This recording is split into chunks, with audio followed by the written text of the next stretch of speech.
I know, Z, but we can't quit now. The holidays are coming up. It's our best season. Ray, man, face it, Ghostbusters doesn't exist. A year from now, those kids won't even remember who we are. Ungrateful little yuppie larva. After all we did for this city. Yeah. I conjured up a 100-foot marshmallow man, threw the top 3 floors off an uptown high-rise, ended up getting sued by every state, county, and city agency in New York. Yeah, but what a ride. All right. Well, welcome back, everyone, and a mina korimata kitaso to irashimasu to all of our bromodachis out there, of which I'm sure maybe hitotsu, but for you, you get that whole little intro. It's one last time around for the old Dissection crew. So yeah, how's everyone doing tonight? The Asian part of me is saying "oh," because I don't know anything about my people's languages. So yeah, it's a fun start. I was very impressed, I won't lie. Who is this, yes, I this thought. man's supplementing his Duolingo with Instagram to try and learn a language. Exactly. It is great. I have like one student who's trying to do a foreign language through our district's like online learning center, and I'll just throw out random Japanese, and she's like, I know how to say "and." That's all I've got. It's like, oh, so to or ya, depending on the situation. To, yeah. But then I'll just shout it randomly. I'll be like, Yamate! Yes. But then I forgot I said the formal version of "and," whatever that means. Yeah. So much Chelsea. respect with that additional. Chelsea, it's great to have you back because I don't know if you remember down to the day, but I mean it has been over 4 years since you first joined us to talk a little bit about Zelda. Mm-hmm. Little ways ago, and I mean, how do you feel since then? You know, like what's life like since then? Oh, wow. It's good. I feel good. Still, Zelda's still there, so, you know, everything's looking good. They're still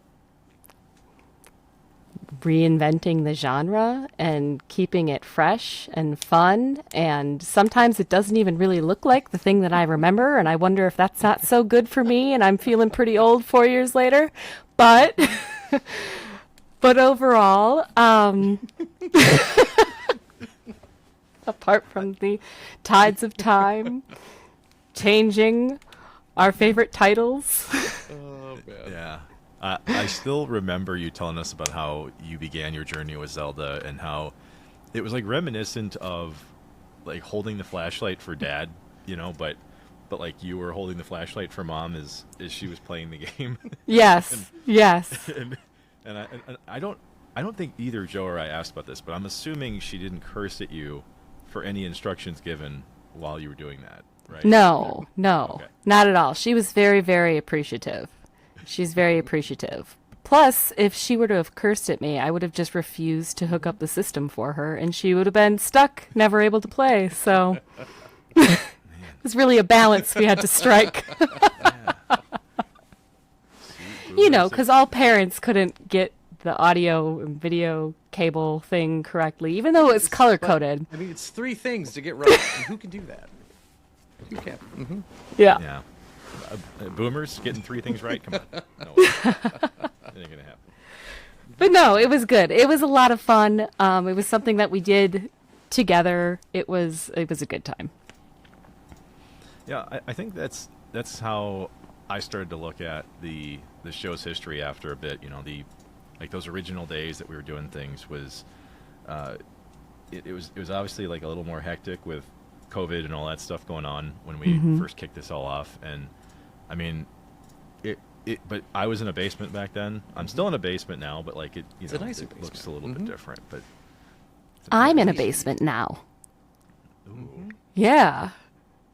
It's Go to the great. second level. Mhm. It is, but it's Look the at second you. level I own, which is new since this podcast. So, yeah. Which is exciting.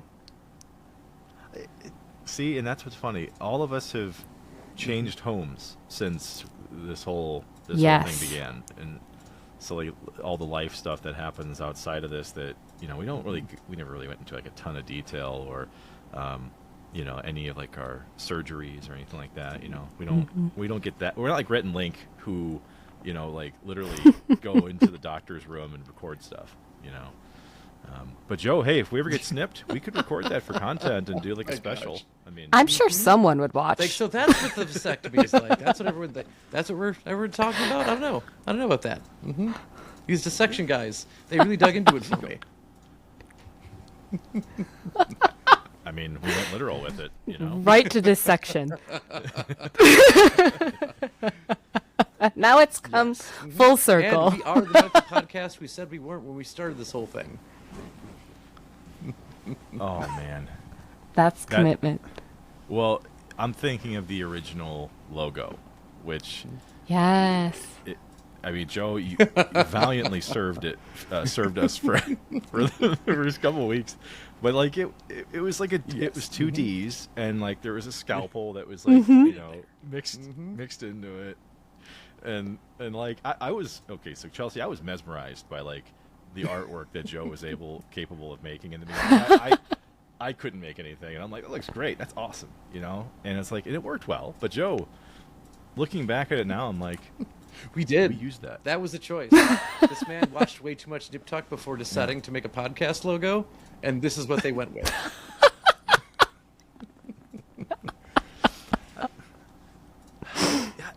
You know, I think it's okay. I didn't write this down, but I think it's worth asking ourselves, like, why we began everything. You know, I mean, might be a loaded question, but like, I mean, Chelsea, what inspired you to like basically say to Joe, yeah, I'll join two nerdy bros and let's talk about stuff. You know, like what inspired you to want to say yes? Oh my gosh. I think okay,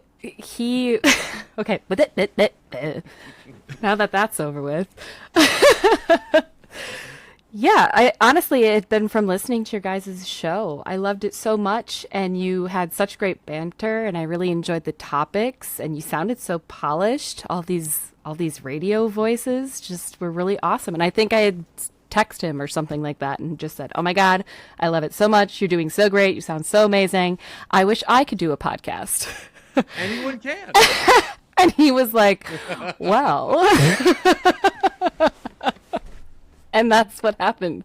That's how and then I was just on a podcast.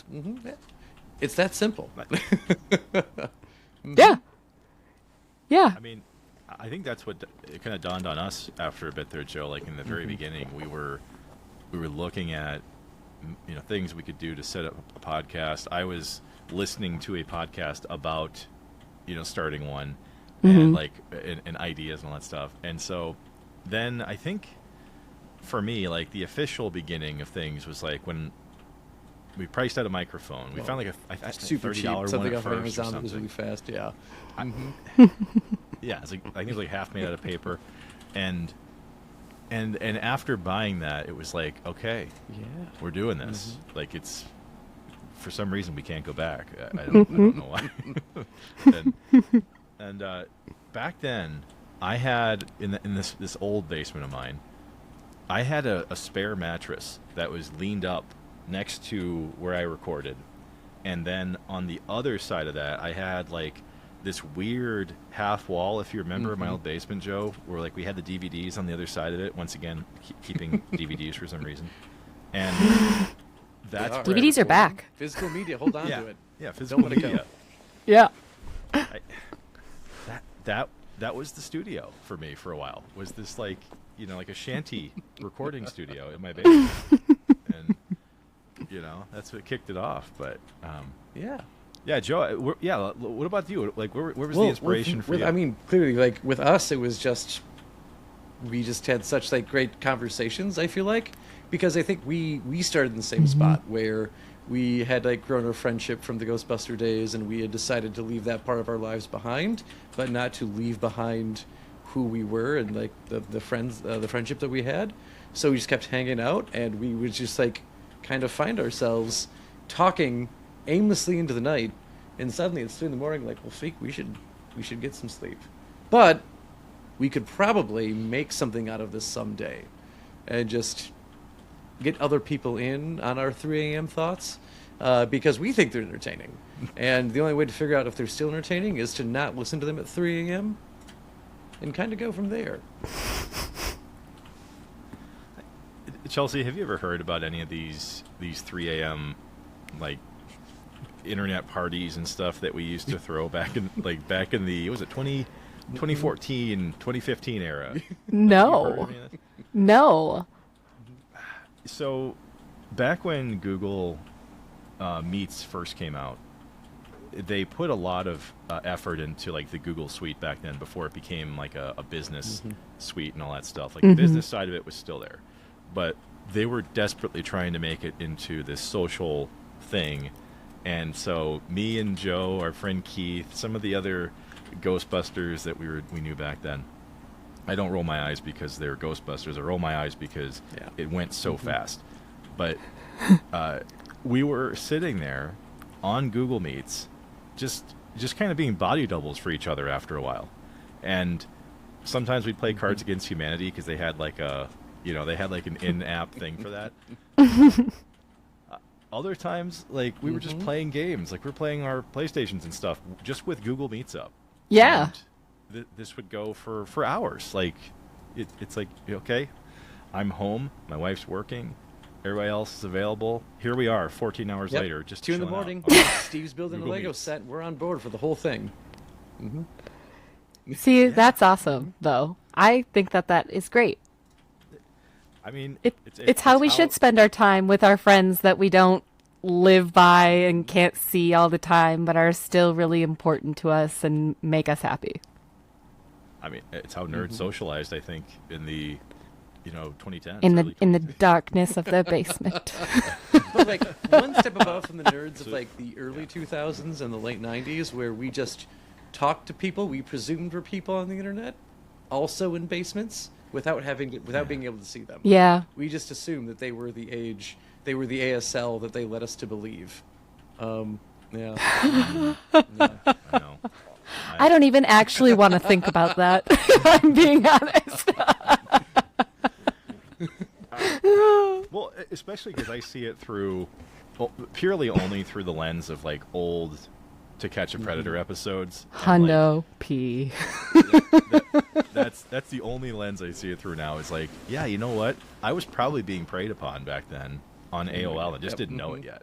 I was too stupid to know. But either way, that's really what I think about when I think about like the origins of what we started doing, was because it evolved. Like, so me and Joe in this Ghostbuster group, obviously we decided like, yeah, let's actually be friends beyond just this weird thing we're doing. And then that's when all of these weird things started popping up. Like, you and I probably partied 5 to 20 feet away from each other for years and just didn't realize it. Yeah. And that's when things got a little more strange. And that's why I thought it was really funny how Joe suggested that we partner up with you, because I'm like, I had to have met you all. We had to have met each other at some point, and we just didn't know it. We had no clue. Well, it's like one of those things. So, I mean, it wasn't that big of a city, or town even. yeah, is it considered a city? If it were to be, it would be only as like flattering to the city. You know what I mean? So. Like you'd say the city of Whitewater, and the mayors are like, oh, thank you. Oh, Thank you. I didn't My know." goodness. Yeah. Thank you. Finally getting the recognition we deserve. Oh, jeez, thank you. Oh, man. Oh, geez. Cornfields I feel like on it's all also just sides. Such a weird example of how like you can just have pockets of friends, and that like with Mark, like Yeah. you would have existed in like these pockets where like I had like the friends in the journalism department, and also like work friends who knew you, and then I didn't keep those lives with my friends that I had with Chelsea. It's like, nope, these are my friends. These are my friends I know through my classes and my job, and Yeah. they don't meet each other. Separate lives. Yep. No. We've still never met. I've met none of these people I've met with, yeah. It's true. He keeps us very separate, Mark. You know, I thought for a second we were finally going to pull back the Wizard of Oz curtain here, and when I was helping him move into the new place. Yeah. I'm glad you're bringing this up. I was like, I thought he's like, yeah, she's probably going to stop in. They just texted me. I'm like, okay, cool. I'll try to hold off for a little bit. Yeah. And then it's like, and then I'm just sitting there going like, well, you know, that was like 3 hours ago. I'm probably gonna go home like now. 3 minutes away. When I Yep. Yeah, we do for sure. It's definitely walking distance. Not even an inconvenient walk. Very close. Yeah, and by the time I did blow on over there, I really was like, oh, son of a biscuit. I can't believe that I missed Mark. This is totally my bad. But then straight away I was like, I don't actually think he exists. I think you're lying. This is how far AI has gotten. I can just have friends that may or may Yeah. not exist. You're just deep faking Mark for 4 years. You know, I wish he would have deep faked me with more hair, you know, under this, but he hasn't. You know, it is funny how that works, though. I mean, there's no excuse for like how close we all have been at some point or another, and just haven't crossed paths, you know, like that. And I mean, my family lived within the military for over 20 years, and you know, we would see people that we had met at a station at a different point in our lives, and I've crossed paths with those people more times than I've even seen you, and it's like, how does that make sense? Don't know, but I don't know. I've always looked at the podcast as an extension of friendship, and we kind of talked about this in our episode before this, where my brother was on.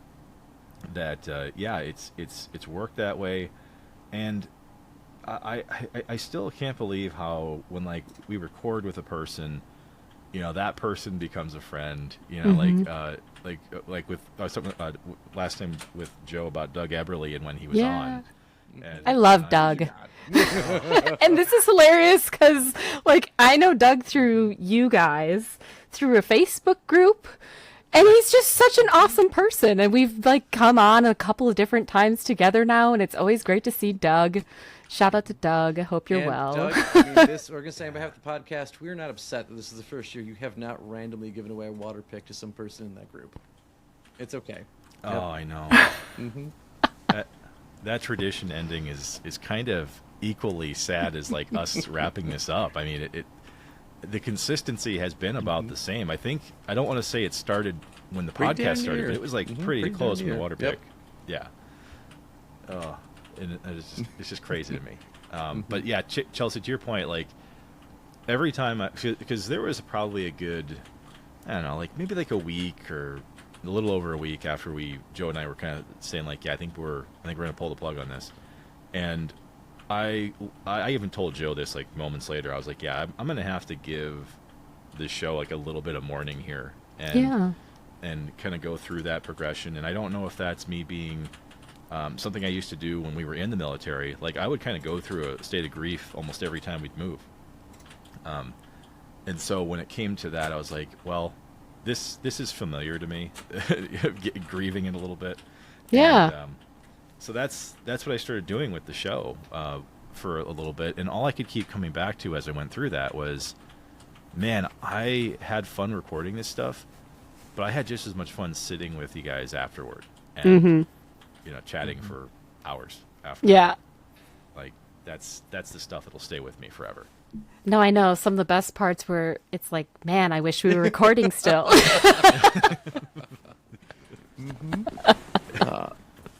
We've been saying all this great stuff for nothing. The candidness of this conversation just cannot be reproduced. You can't corporate this No, shit. you can't do it's it. just, it's wasted now. No, you really can't. And I think that's what made so much of this fun, was the fact that none of us really knew anything of what we were doing. You know, you hear about it all the time on like Twitter or X, formerly Twitter. There's other podcasters that I networked with and rubbed elbows with, and you know, still talk to now. I mean, even though I'm not podcasting technically anymore, but they were all kind of saying, you know, that same, they're echoing that same stuff. even with their own shows, that they would sit there and talk afterwards, and there's this sense of community you build by being on the mics with each other, and it is such a weird feeling to kind of have it be your identity for a while and then take it out, and it's not anymore. I mean, I don't know if it's like that for you guys, but it definitely was for me for like that week and a half, just trying to figure it out. Oh yeah, like even like when we like you said, we hit that point where we just knew that this wasn't going to continue, and it was a very, very quick moment. I feel like where by that, like I don't mean to say like we were just fed up with the podcast, but it got to a point where the recording schedule was not as regular as it used to be. I think things in both of our lives just kind of kept coming up and making it more and more complicated to get to each other. And it was that coupled with, all right, what are we used to have a very like clear cut schedule that we'd sit at the start of the season and really plan out what we were doing from start to finish. And really like this last season, we were just really coming up with it like not on the fly, but definitely like the week of, like, okay, what the fuck are we talking about? And we kind of get things together. And I think when we knew we hit that point, we're just like this. I think it feels like its natural end. It's just we're both moving on to different things. Our interests are shifting a little bit, and it's time to let this go before it gets bad. Do you think you dissected all of the digital? Is that what happened? You just like we can't dissect this any further. We've been through the whole box set at this point. There's nothing left to do. Well, I mean, if you look at the last couple seasons there, for one, we stopped doing so many interviews. That was getting to be like too stressful. And that's a ton of coordination. You were doing tons of work getting all those guests on and doing all that communication and scheduling. I mean, it was a lot. It was too much. It was Yeah. way too much after a while. And the crazy part was, though, I mean, after all that work, doing all those things, there's multiple times we've done this. With you, Chelsea, with Joe, we would do that interview, get off that interview and go, Yeah. man, that was fun. Yeah, yeah. Like, I can't believe I just talked to that person. Yeah. Well, I remember you and I tackled Greg Sestero Yeah. together. Yeah.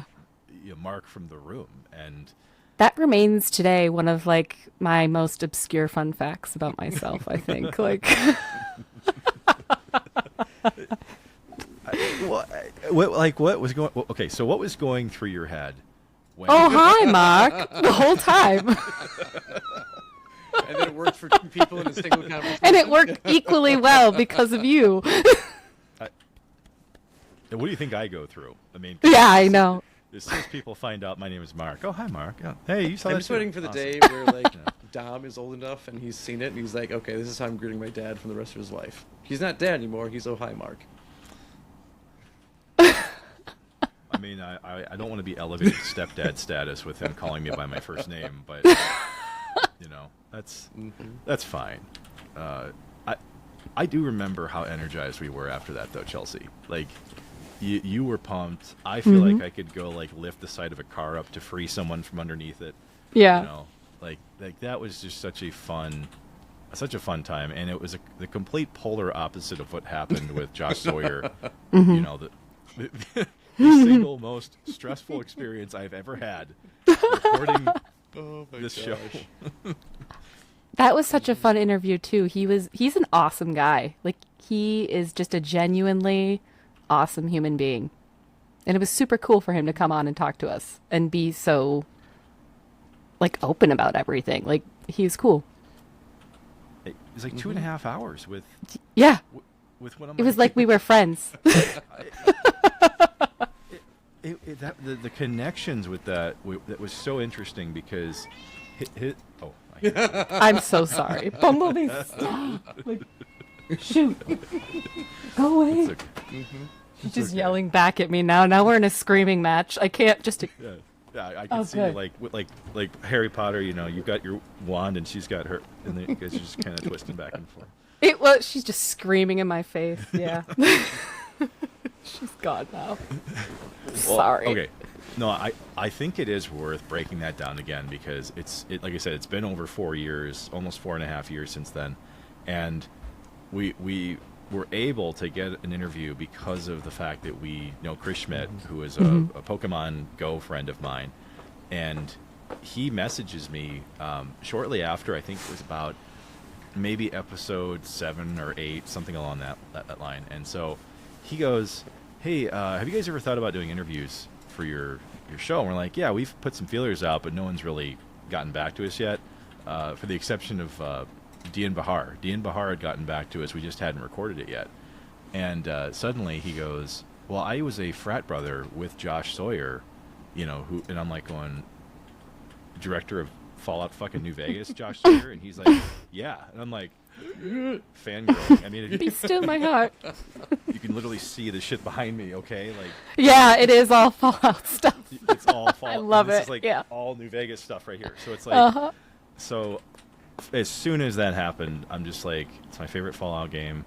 I don't know how to say yes in more languages than I would like to say to you, because let's do that. And so the craziest part was so Josh Sawyer and Dean Bahar were the only two where we did like a pre-interview chat.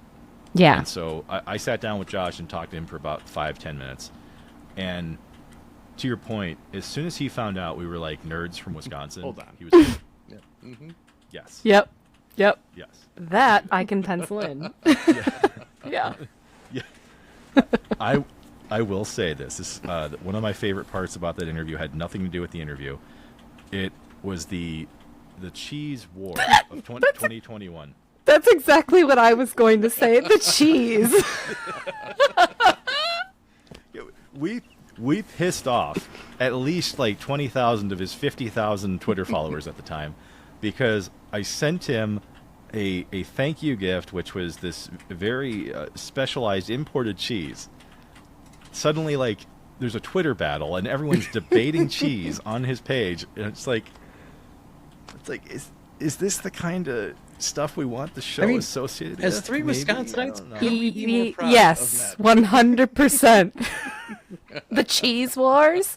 I mean, He has a whole It's saga incredible. of his life now. it's hilarious. There's pre-cheese wars and post-cheese wars for Josh Sawyer. Mm-hmm. Yeah, yeah. I remember the world as it was before the cheese war of 2021. It was so innocent then. Man.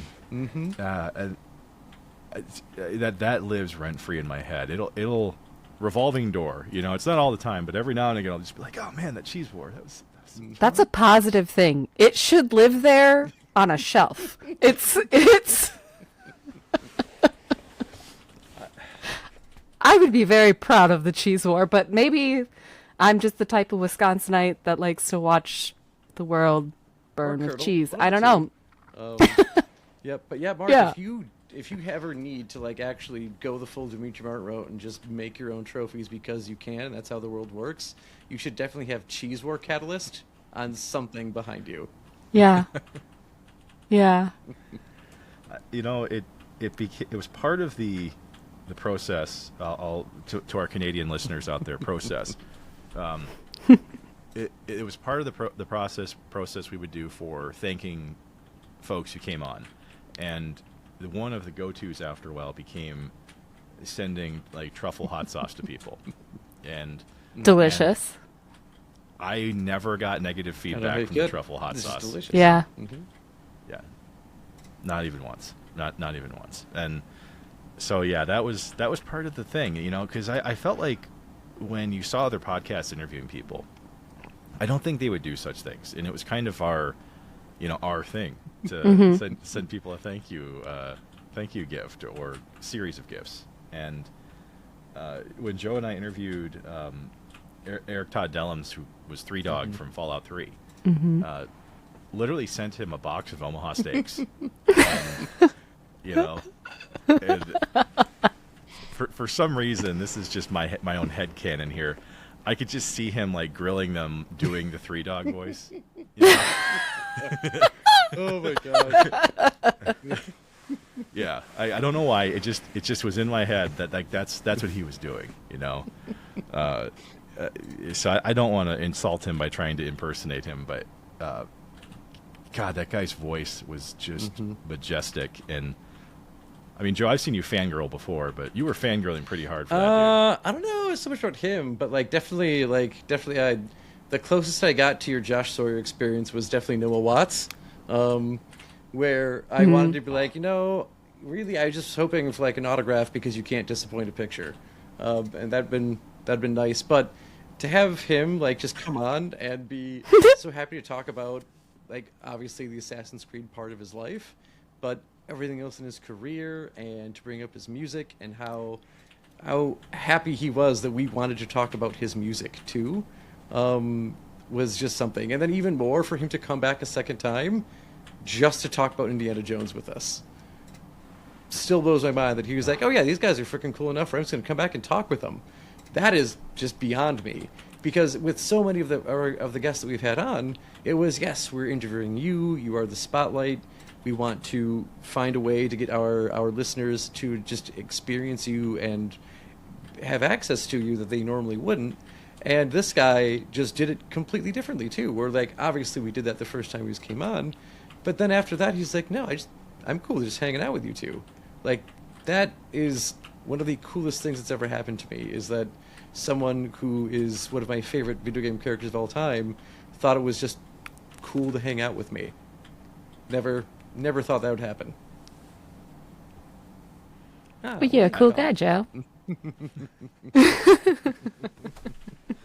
Well, I mean, I remember we had just moved into this house. It was maybe within about 3 weeks or so. And I had only run up and down these stairs when we moved in, but I hadn't run up the stairs, post settling. And so when Noah Watts messaged me back, I was down here and I was working on my computer, and suddenly I get the message and I dart from my chair to go up the stairs, and I catch my side on the side of the stairs as I'm running up, and I had a bruise for about 3 weeks. Oh no! Right on my side, because I was that excited. You really nailed it. Yeah, and Joe was with one of the many women he frequented at that time. And God! I called him up, basically hey, whatever you're doing, stop it the fuck right now, and talk to me, because we got fucking Noah Watts, and I could hear Joe's lip quivering through the phone. Yep. I mean, there's a part of me that wishes that I literally stopped the sex and then went to have that conversation. And we both know that wasn't happening at the time. But yes, lots of no, this more heavy breathing is what the heavy breathing intensifying, as though our at the time probably less than in shape bodies were just struggling with our existence, was just even more worried about what was going to happen to our hearts with this added to it. I mean, Joe, you were as excited as an ice cube to a nipple, and it was a great moment to be a part of. It really was. I felt patriotic in that moment. Well, too, how could you not? And I have to say, speaking of patriotism and doing things, there was that time that we may have accidentally, and by we, I think it was definitely me, have accidentally insulted Canada in front of Samantha Ferris, which she took almost slightly personally. Now, how do you insult Canada? What did you say? I'm So trying to remember what had this. happened? This was the heavy smog summer where for the first time in its existence, Wisconsin's air quality was worse than California's because of just the fires of Canada. The wildfires blown in down to us. Canada, And yeah. I mentioned because again, we always make fun of ourselves and our physical stature, but there was a good chunk in time in my life where I was playing tennis a good 5 hours or plus a day, and it really helped with the badness of my physique. And I'd mentioned that I haven't been able to go out as much. Had that tennis bod. It's kind of a tennis dad bod. It was a nice healthy in between. But I'd mentioned that I haven't been able to get out as much because of just how difficult it is to breathe outside right now. And she's like, well, fuck you very much. My country's on fire. Oh my God, that's right.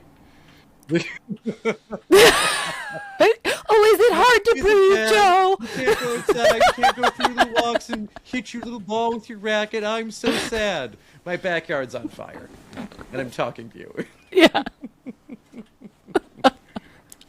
You know, I maybe I put a mental block up for that one. He left his body. Yeah. It's the opposite effect of the John Hamm, dancing in the club moment, where it's like instead of being at full peace, you're like, nope, this is like hard bank the other way. Yeah, it's like I don't want to be here. Yeah, to that. Okay, so to that point though, Samantha Ferris, she represents obviously like our closest connection to Supernatural, one of our favorite TV shows of all time, And Gundam Wing. and Because I'll always remember the time I talked with Sally Poe. Of course you did. Yeah. Which takes me back to a different thing, Chelsea. When Joe tried to explain Gundam to us, wasn't it the first series, Joe? It was Gundam Which Wing. one was it? Gundam Wing. Yeah. Yeah. Oh my god. I distinctly remember that, Chelsea, because you and I were both sarcastic as fuck that entire episode. Us? No. No. Doesn't sound was right. It felt personal how sarcastic we were during that. Oh my god.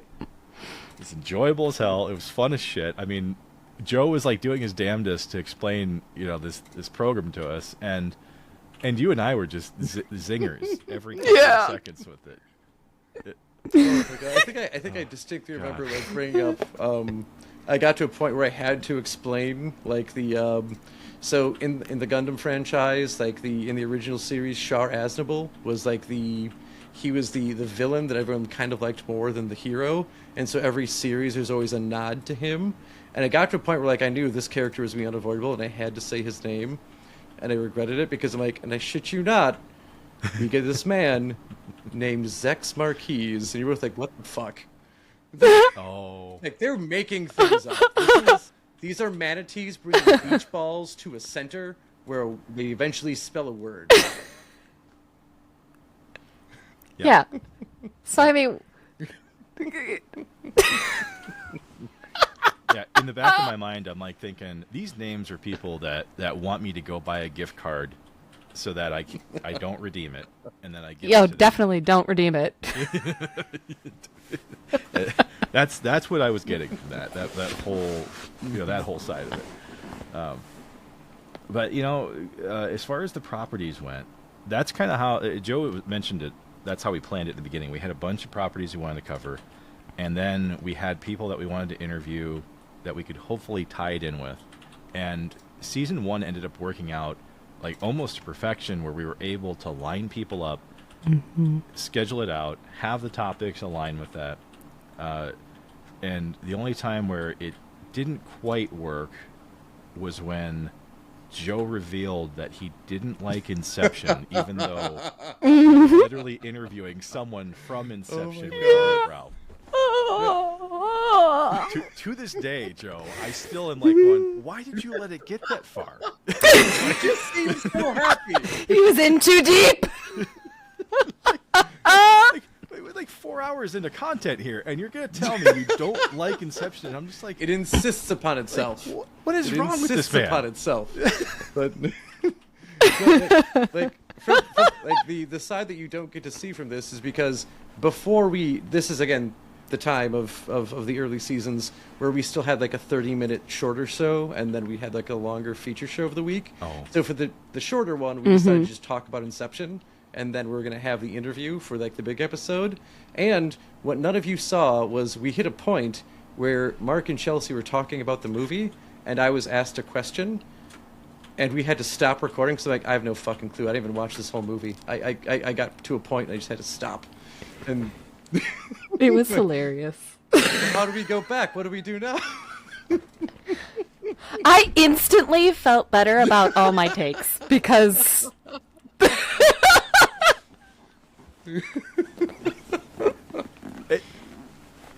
to this, okay, so as we end this whole series, there has never been another time where that had ever happened. Where, like, just like someone just full on did not like what we were talking about. And it was a host of all like, people. We had alignment. Yeah, exactly. We had alignment on almost everything for the whole 4.5, 5 years we're doing this, except for that one episode. Well, 2 out of 3 hosts like Inception. That's pretty good. That's like when almost 50% of us vote for a mayor in the last election, and there were 4 of us. Yep. Mm-hmm. Yeah. Which I am happy we gave so much love to Ghostbusters throughout the series. I mean, we Chelsea, you weren't here for like the last one. Actually, maybe you weren't even. I don't think you were actually in any of the Ghostbusters episodes that we did. I'm not sure I was. I don't know. I don't know if I was. I don't think so. We might have wove right around some of that because we started it with Ghostbusters. That was the very first episode. I think season 4 we started it by giving our like top rating for each movie and where it fell. And then I think the one that you did get involved with was when we did the interview. It was that 2-part, like 4-hour discussion that we had. I'm not sure if you guys remember that one. Long interview that we did, and I was looking at my watch, going like, "Wow!" Like Jesse Sosa was awesome, by the way. Like, fantastic video game developer. But it was like, dude, this is like 3 hours long. We're gonna have to. We can't do this all at once. Otherwise, we're not gonna give Jesse the really the listenership that he deserves. With that. Yeah. Yeah, this is longer than the Gettysburg movie. With Jeff Daniels. This is longer than Braveheart. Like one episode. Holy shit. Like if you're gonna put Mel Gibson without a shirt on for half the film, people are gonna watch that. Talking about the Ghostbusters video game. That's a pretty long time. That is pretty long. Especially how many hours to completion of the video game you think to play it? I mean, I'm sure more than 3. And especially if you're including like the online run that it had when we were trying to platinum that game, and then sadly. Oh well, I'm not talking about that. Wow. That's no. That's okay. That's a whole. You're like that. I'm one of those people. Mark, I assume you are too. The completionists. Yep. Yeah. Look at that. No, heavens no. But not everyone, and I think most people aren't like that. And that's fine. They do. They have things to do. They don't hyper obsess over something and need to really get it all the way through. They can let go and just explore avenues of their lives. And to that, we say that's really cool. And fuck you, for being able to compartmentalize like that, because we're not able to do those things. Because we cannot. I am going to put you guys in the spot, both of you, for a minute, because I know you mentioned, Chelsea, that you obviously had fun talking to Greg Sestero, but did you have any other like favorite episodes outside of that you can think of?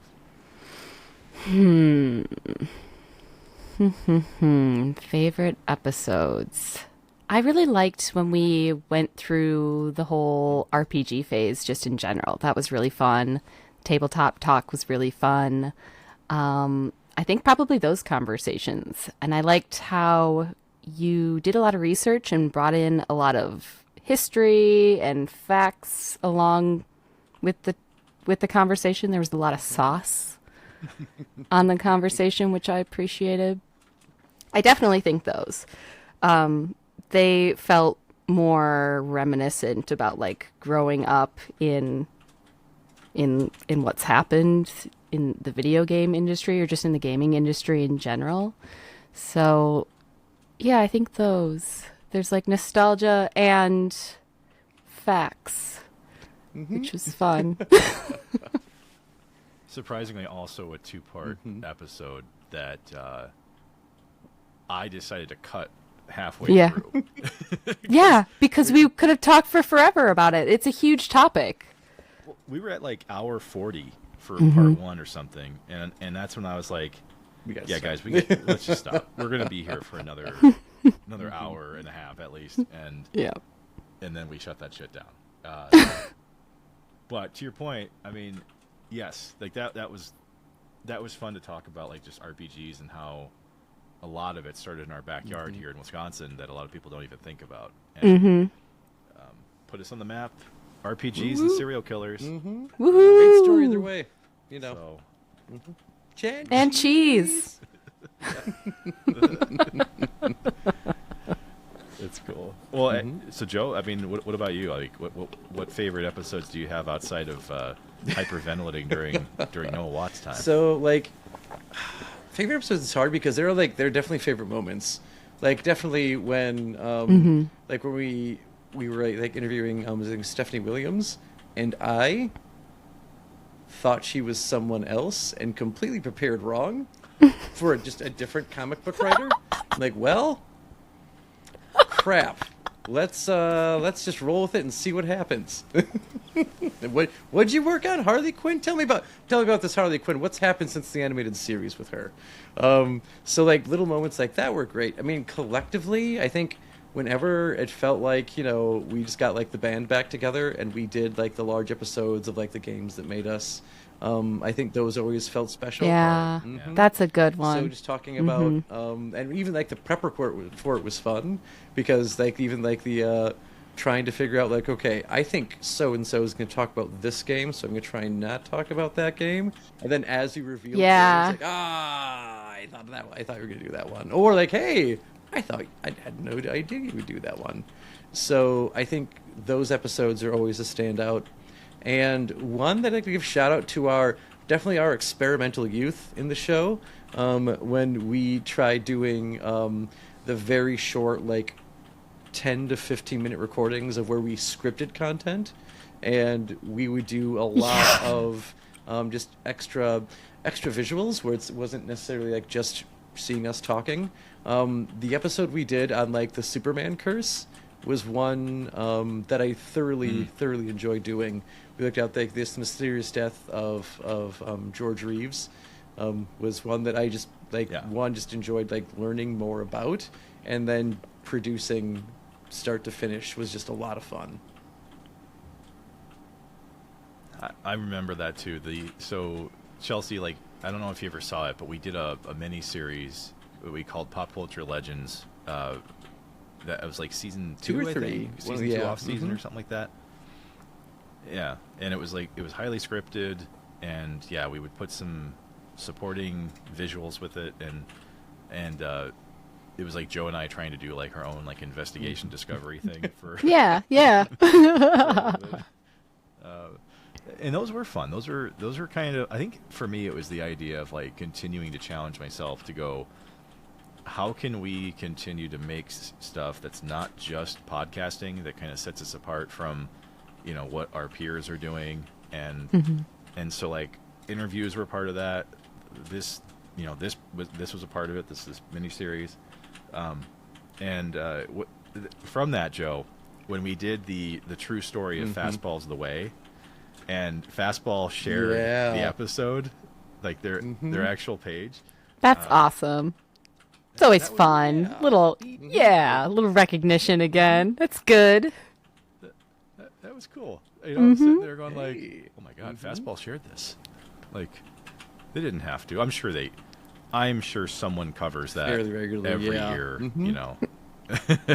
but the support was appreciated, and and to both of your points about coming together, you know, Chelsea, after you had left the show and came back for Little Big Planet, like for me, it felt like we were like right back in the seat again. You know, almost like we hadn't lost any time at all, and that kind of stuff is it's going to be hard for me to forget those moments. I mean, just getting to share our experiences about things that kind of reached out to us in different ways that we didn't realize we were sharing that experience. And the games that made us, that was another, you know, part of that, Joe, that you called out. But like Little Big Planet, I remember that like really just going, man, this game kicked so much ass. You know, all of us were glued to it at the same time and just didn't know it.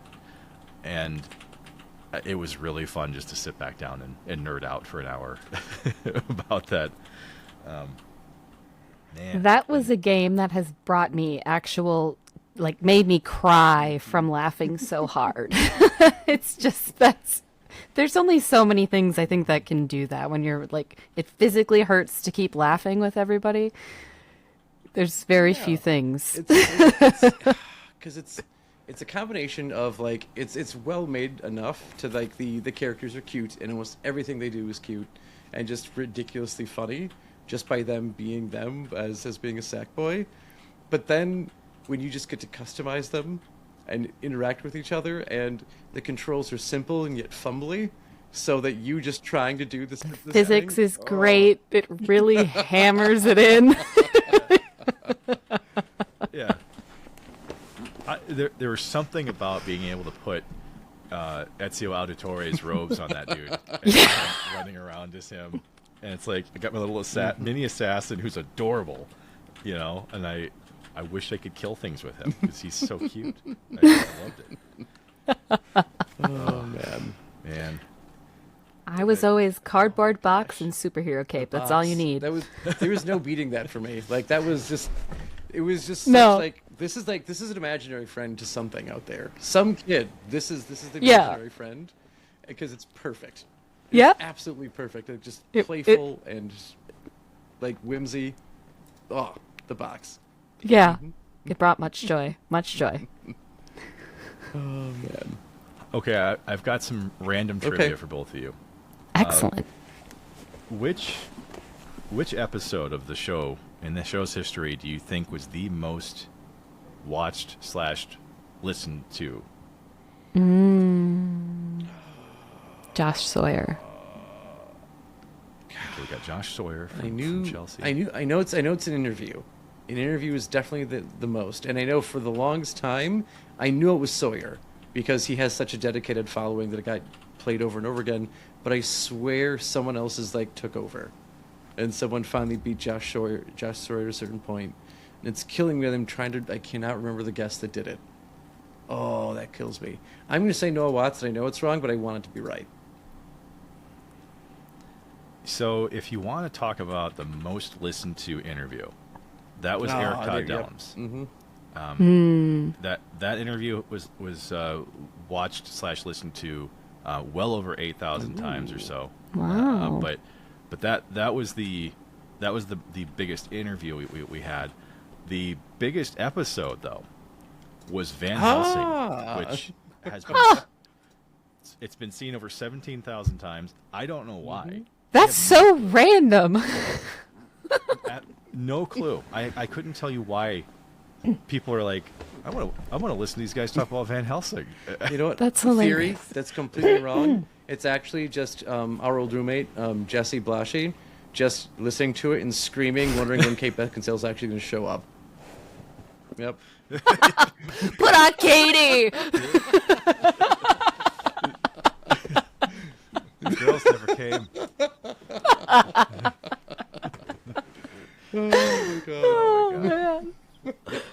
Yeah. Which I still can't believe that it took us that long to get to Eurotrip. I think it was like season 3 or so that Eurotrip finally came around.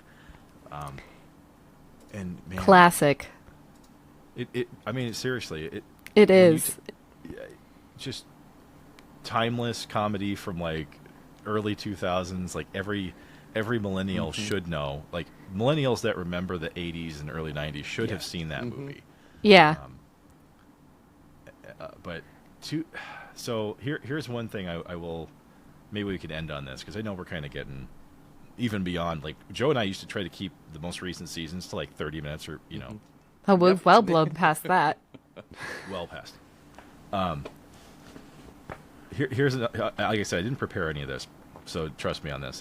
This is just coming up. But are there any episodes that you guys wish we could have done that we didn't?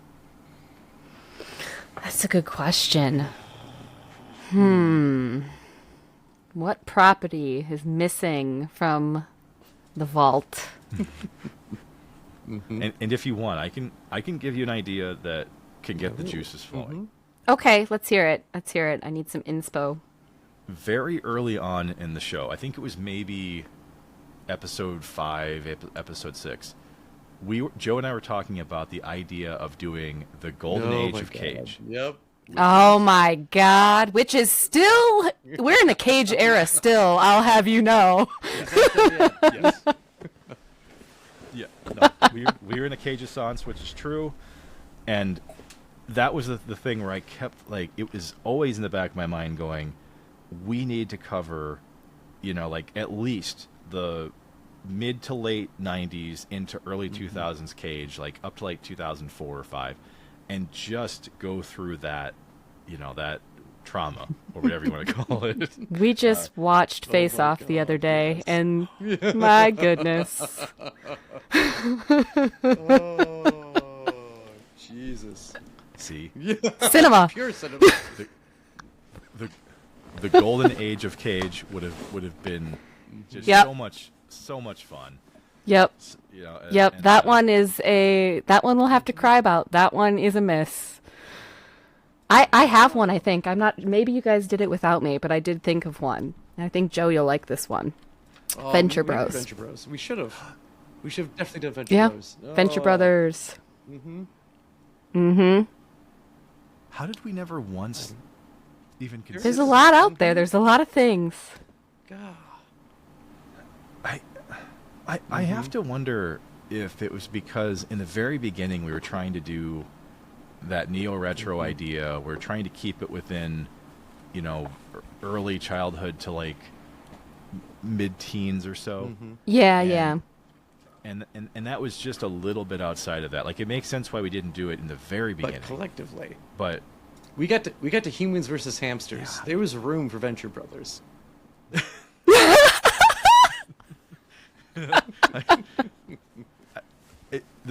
Chelsea, the best part about it was when we were talking about, like, because we were trying to cycle, movies, TV, and video games as we had Yeah. for quite a while. And so we're getting back to the TV side of this. And suddenly, Joe, we're both, hey, did you see this ad for Human versus Hamster? It was like, Yep. that's an episode. Okay. There it is. Which Yep. I have to say, Yep. when we found out that there wasn't going to be a second season of Human versus Hamsters, and I found out, it's not getting picked up again, I'm positive girlfriend Amanda is like, thank God. She swore up and down that those hamsters were being tortured and forced into doing all of that. So she was not a fan. She watched every episode with me. But think she didn't like it, Not though. one bit. Nope.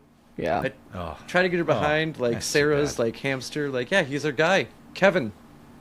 How can you not like Kevin? And she's like, no, I don't like any of this. This is all bad. wow. My kids still beg me to watch Human versus Hamster again. I've seen it like 3 or 4 times through. It's like, guys, come on. Like, I've memorized 2 wins. I don't want to see this anymore. Jeez. Oh my God. Well, Wow. on that competitive nature, one route that I wish we could have gone to, but Mark never really brought up the courage to bring it up with the group here to cover it, because it just kind of felt like it may actually kind of bend what we normally do, because it'd be going to the world of sports for entertainment, and that's just something we didn't really cover. And that was just like going over some of like the different eras of pro wrestling.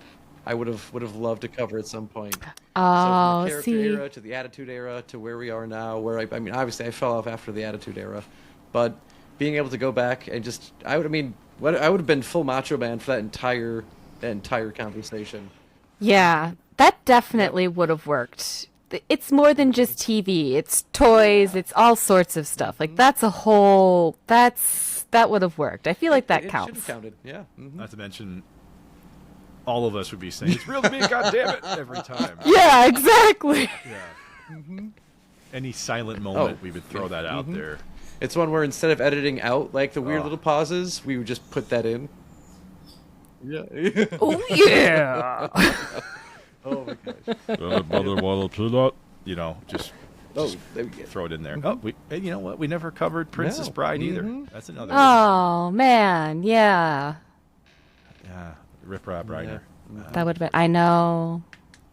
Which I still there's one. Yeah, I do have a little bit of regret in trying to get folks from that movie and oh man, his name's escaping me right now, but we had the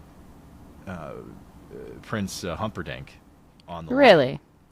Yeah, who he also voiced Jack Skellington, Sarandon, Chris Sarandon, and his team and I were working together, and he had availability, but then his podcast picked back up, and so he wasn't available, and he couldn't do it, and so like that was an interview we were like really close to having, and so yeah, like and then Daryl Mitchell from Galaxy Quest. Oh, that'd have been cool. It was so close. We were literally just about to have him on, and unfortunately, one of his friends passed away. And then, like a week later, he announces he got on Tim Allen's new TV show. Oh, And so it was like, suddenly it was like he became ready to too go. hot. Yeah, And now man, and he was so working hot night. right now. And it's Zoolander. Have you done Zoolander? that's a golden one from 2000. That's a good one. Yeah. No, We never did. Yeah, surprisingly, we never did. I never got that one. Which, once again, I The cameos in that movie are out of this world. yeah. It's just What a time to insane. Just randomly bring up like, yeah, this is your friend Billy Zane. He's a cool dude. He's a You cool, can set he's a people down, cool they're like, he's Billy Zane. Like, yeah, he fell off. I still reference guy I from reference that. Titanic. Yeah, I reference him at work all the time when you know I have a lot of stakeholders that I join, you know, their phone calls and everything, and I will always be like, yeah, guys, I'm happy to back you up Billy Zane style. See, that's hilarious. Yeah, and almost everybody gets it. Like I haven't ever been questioned on it. They're like, oh yeah, you know, and so I'll send the gift too, you know, like where he just kind of, you know, comes in like this. So it's the full thing. I'm not taking any chances. They need to get that reference every time. And I you were so agree. thinking it was going to be a Phantom reference, but no Phantom. No, I think it works. Even if people maybe don't know exactly who he is, they might know him just from the movie.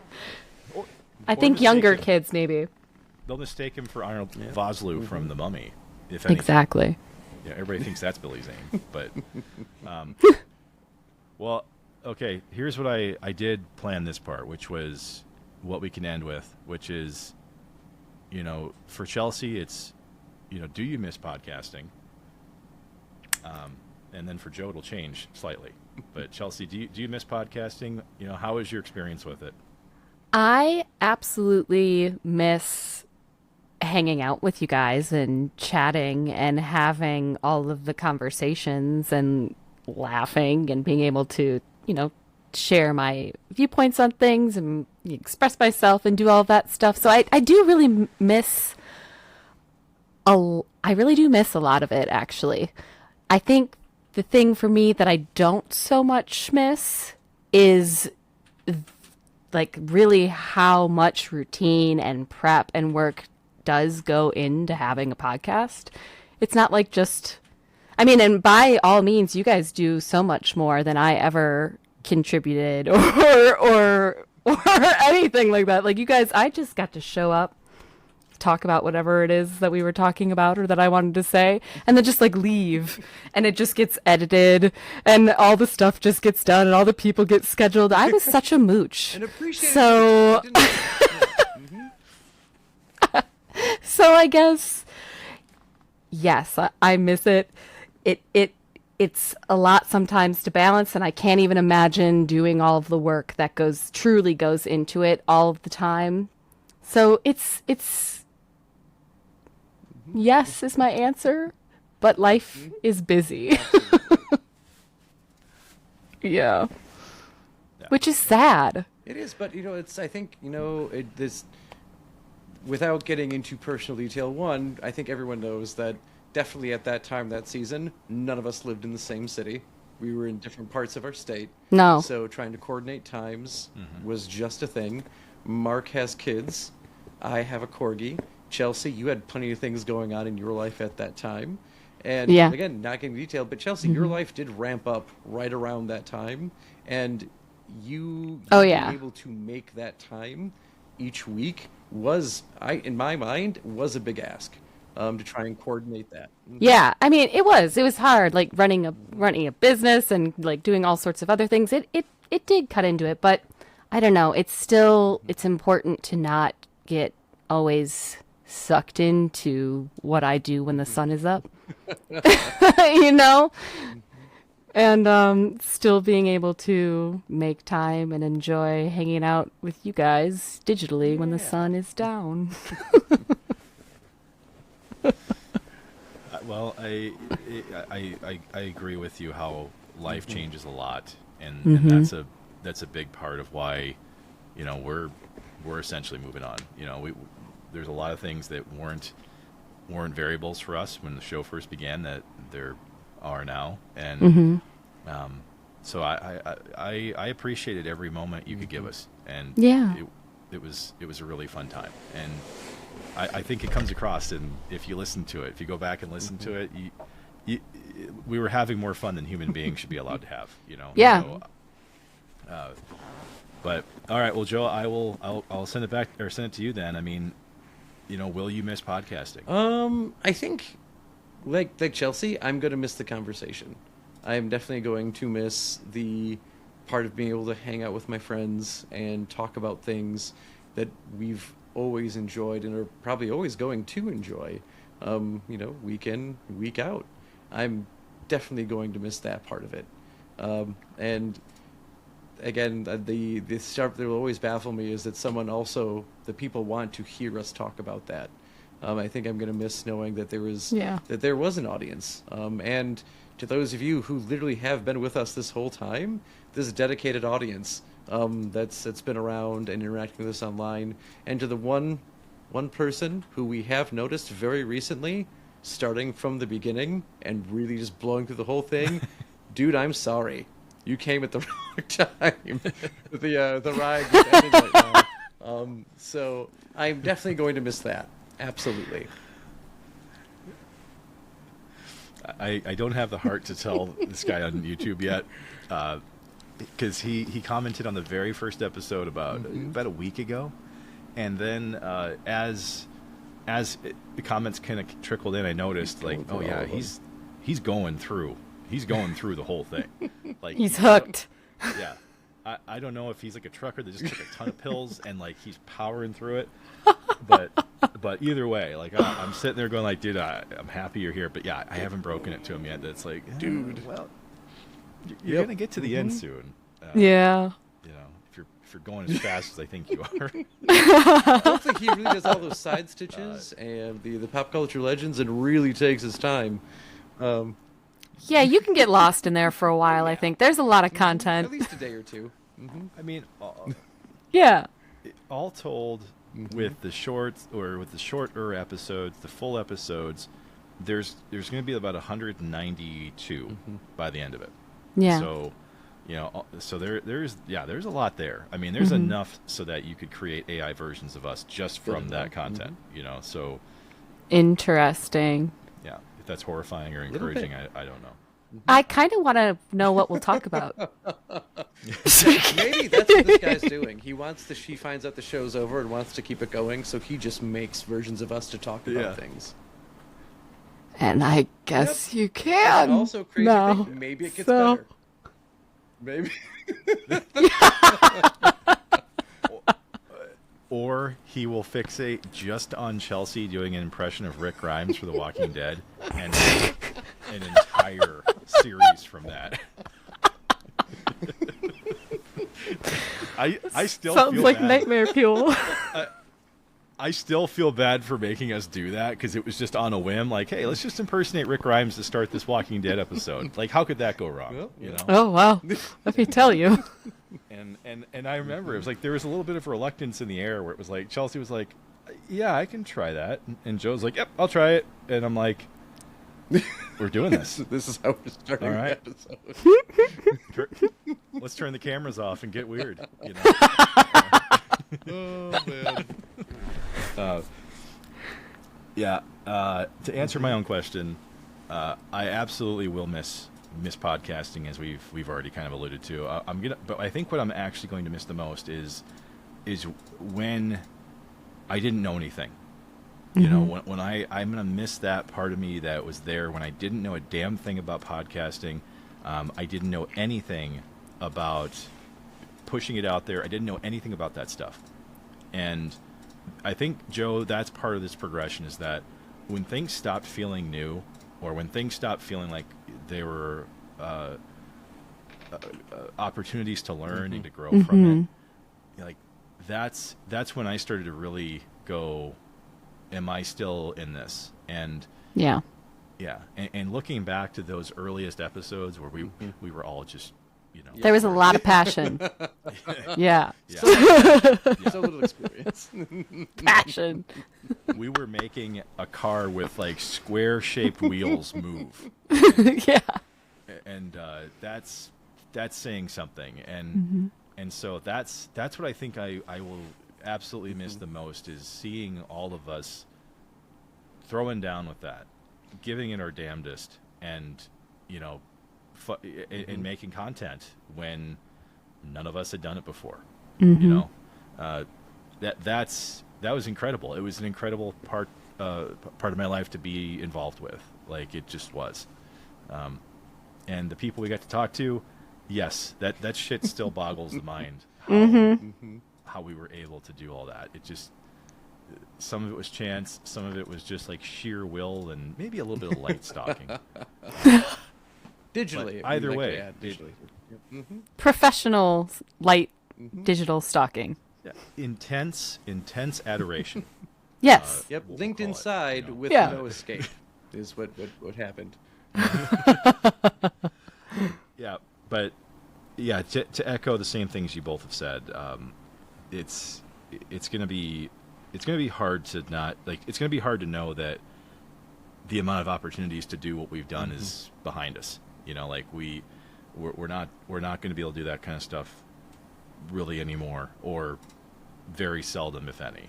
You know, that's what I spent that morning process doing, was like, yeah, that was a very specific moment in time where that worked, and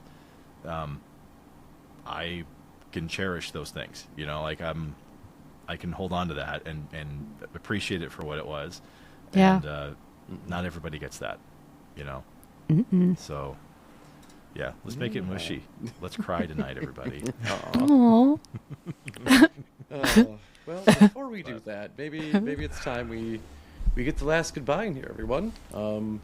So, you know, listeners, thank you for everything. Thank you for sticking with us as long as you have. Thank you for contributing online to us. We remember all the way back when we were literally giving away stuff to try and get people to listen, to see how fun it would be. So again, thank you, and to Mark and to Chelsea for being around this whole time. Like, you two are my best friends. Like, there's no one who I regard more than you two. For basically anything. Like, when I need life advice, you're the two I go to. So thank you so much for doing this with me. And from the bottom of my heart, you get an Otsukure-sama deshita, and thank you so much. Man, thank you guys. Who lets someone just come onto a podcast because they say they want to? Like, just you. Like, thank you so much for just letting me be here, and thinking that there's something interesting to be said. You know, if you had told me that I was going to be a podcaster 10 years ago, I'd be like, I can't stand the sound of my own voice, and I still can't. So for those of you who fought through that for the last 5 years, you know, thank you. And thank you for taking a chance on us. You know, if you've been here this long listening to us. It's a very intimate medium, you know, like I'm not trying to make fun of it at all. It's a very intimate medium, and being able to build relationships with people purely with your voice.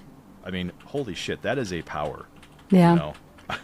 and it's a power we all harnessed you know, for a time. And so I'm very very proud of what we did. I'm very proud of what we were able to continue doing, and yeah, I can only express gratitude for everything else in between. It was a very fun time, and you know, you can't replicate those things. You can only appreciate them for what they were. So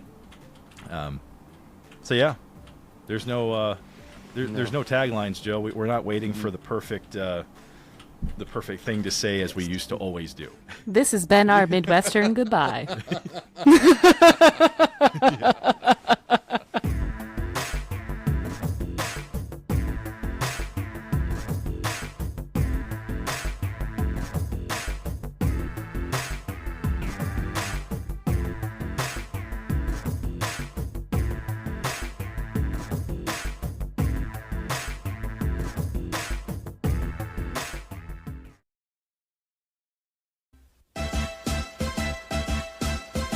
Do the Mario, swing your arms from side to side. Come on, it's time to go. Do the Mario, take one step and then again. Let's do the Mario all together now.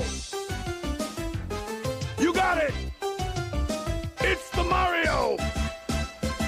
Do the Mario, swing your arms from side to side. Come on, it's time to go. Do the Mario, take one step and then again. Let's do the Mario all together now. Come on now,